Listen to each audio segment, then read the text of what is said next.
Hello guys, welcome to Bulinaw, Pangasinan at Patawer Beach. So ngayon, yan. Dito tayo ngayon sa Bulinaw guys. Kasama natin sila Boss Claro at Boss Bernard.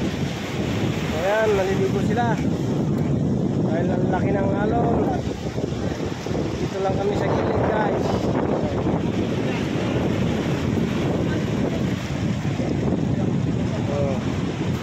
Yan si Kudulong, ang babaero ng Baguio.